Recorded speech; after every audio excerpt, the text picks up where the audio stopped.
अगर ईरान को तेल ना बेचने दिया गया तो खित्ते का कोई मुल्क अपना तेल नहीं बेच सकेगा। ईरान की जानिब से बड़ी धमकी सामने आई है। ईरान की इस धमकी के बाद बहुत से सवालात जन्म ले रहे हैं कि क्या वाकई ईरान तमाम खलीजी ममालिक का तेल रोकने जा रहा है। इस बारे में अज़हर अली खान से बात करते हैं। अज़हर भाई, आबना हरमुज़ तो पहले ही बंद है, खलीजी ममालिक का तेल वैसे ही रुका हुआ है, और जो थोड़े बहुत चांसेस हैं कि आबना हरमुज़ खुल जाएगी और खलीजी ममालिक की तेल की तरसील शुरू हो जाएगी, उनको रेवेन्यू मिलना शुरू हो जाएगा। अगर ईरान को इजाज़त नहीं मिलती तो इसका मतलब है कि आबना हरमुज़ मुस्तकिल तौर पर बंद हो गई, और अगर मुस्तकिल तौर पर बंद हो गई तो तमाम खलीजी ममालिक का तेल आलमी मंडी में नहीं जा पाएगा। बिल्कुल ऐसे ही है। एक आला सतह की धमकी है, मतलब ये धमकी ऐसी नहीं है जो कहीं से भी आ गई हो। ये बाकर गालिबाफ ने दी है, जो स्पीकर हैं और चीफ नेगोशिएटर हैं ईरान की जानिब से इस पूरी जंग के दौरान अमेरिका के साथ। तो उन्होंने ही कहा है कि अगर हमें तेल नहीं बेचने दोगे तो फिर हम किसी को भी तेल नहीं बेचने देंगे और किसी को ऑयल एक्सपोर्ट नहीं करने देंगे। और ऑयल एक्सपोर्ट इस पूरे खत्ते की जान है, खलीजी ममालिक की जान है, अरब ममालिक की जान है, और इसीलिए उसी को हिट किया जा रहा है। और इसीलिए ईरान को भी अमेरिका ने यहीं पर हिट करने की कोशिश की थी कि उसकी ऑयल नर्व को काटने की कोशिश की थी। अब मामला ये है कि ये धमकी से थोड़ा आगे बढ़ गया है मामला।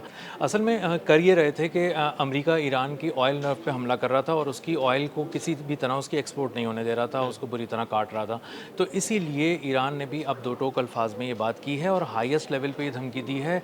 उनके स्पीकर हैं पार्लियामेंट के बाकर गालिबाफ, उन्होंने ये बात की है। चीफ नेगोशिएटर भी हैं और सारे मुज़ाकरात के भी अमल में शरीक हैं।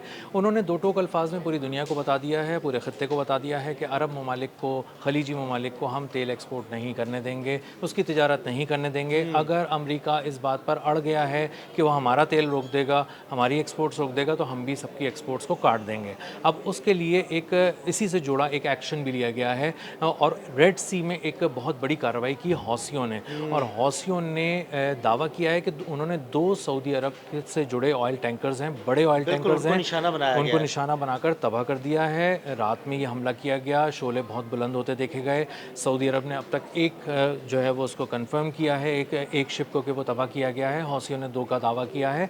और यूके एमटीओ ने भी कहा है, जो यूके की मैरीटाइम ट्रेड ऑर्गेनाइजेशन है, उसने भी कहा है कि हमने कि एक जहाज़ कम से कम सऊदी अरब का इसमें तबाह हुआ है। तो ऑयल की एक्सपोर्ट्स को धचका लगा है, ऑयल की एक्सपोर्ट्स को रोका गया है। और ये वाक़या होने के बाद कम से कम 10 ऐसे सऊदी अरब के टैंकर्स थे जो उससे जुड़े थे, सऊदी अरब से लिंक टैंकर्स थे, जिन्होंने अपना रास्ता बदल लिया और वो रेड सी की तरफ नहीं आए। तो ये एक गैर मामूली किस्म का वाक़या है। और इसी से जुड़ा एक वाक़या अब दूसरी तरफ यू शेप में दूसरी तरफ जाते हैं, आबना हुर्मुज़ पे लेते हैं। आबना हुर्मुज़ के पास भी एक तिजारती जहाज़ को वहाँ पर निशाना बनाया गया है, आबना हुर्मुज़ के करीब।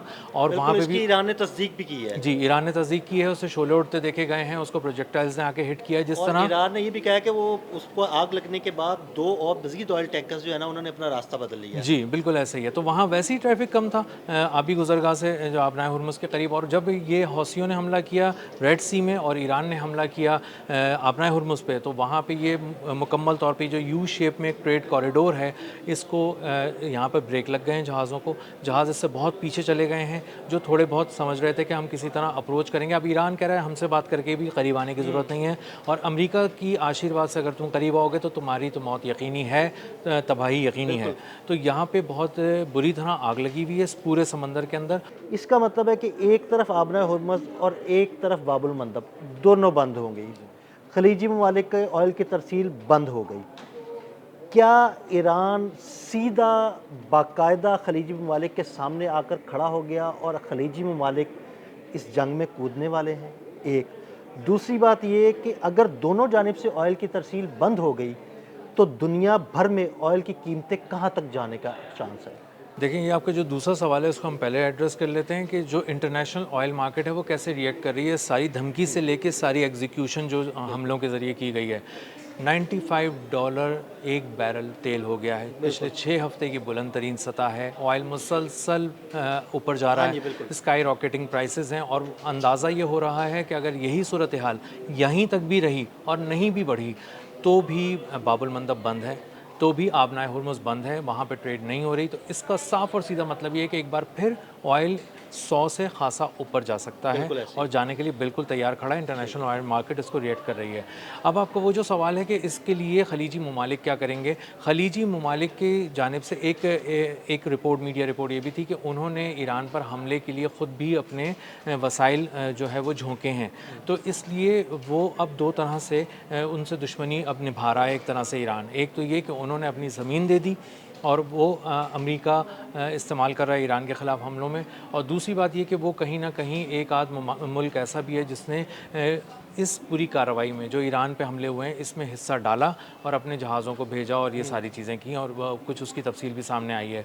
तो अब मामला ये है कि जो पहले भी ईरान उनको हिट कर रहा था और कह रहा था कि हम उन्हीं जगहों पे हिट करेंगे जो आपके तरफ से हमारी जगहों पे हिट आएगी। तो जब ईरान की फ़ौजी तनसीबात को निशाना बनाया जा रहा था तो आप देख रहे थे कि दुबई था, अबू धाबी था, मुख्तलिफ़ जगहों पे, कतर पे हमला हो गया था, और इसके बाद उर्दून पे हो गया था, कुवैत पे हो गया था, बहरीन में हो गया था। तो ये फ़ौजी तनसीबात को निशाना बना रहे थे, एयर बेसिस को निशाना बना रहे थे, अमरीकी मफादात को निशाना बना रहे थे। लेकिन अब हो ये रहा है कि उनकी ज़मीन इस्तेमाल करके वहाँ से जो हमले लॉन्च किए जा रहे हैं उससे उनके पानी के ज़खायर तबाह हो रहे हैं, उससे उनके पुल तबाह हो रहे हैं, उससे उनके तवानाई और जो इंफ्रास्ट्रक्चर है, शहरी इंफ्रास्ट्रक्चर है जिससे बराह रास्त आवाम मुतासर होते हैं, वो तबाह किए जा रहे हैं। तो उसके बाद अब ईरान ने एक नई एपिसोड जो शुरू की है उसके अंदर उन्होंने उन्हीं जगहों को निशाना बनाना शुरू किया है। तो अब जो खलीजी ममालिक हैं ये एक नेक्स्ट लेवल का पेन महसूस करने जा रहे हैं, और अगर ये पेन बढ़ गया तो वो उनके पास ये भी एक ऑप्शन हो सकता है कि वो अमेरिका के साथ मिलकर किसी तरह का हमला करें। लेकिन अभी वो इससे डर रहे हैं क्योंकि उनको अंदाज़ा है कि ईरान फिर जब उसका जवाब देगा ना तो वो बहुत ही दर्दनाक होगा, जो इससे कम से कम 10 गुना ज़्यादा दर्दनाक। बहुत शुक्रिया अज़हर भाई। अज़हर भाई ने बड़ी तफसील के साथ इस सारे मामले पर रोशनी डाली। मज़ीद अपडेट्स के लिए हमें फॉलो करते रहें। अदील अहमद और अज़हर अली ख़ान को इजाज़त दीजिएगा। अल्लाह हाफ़िज़।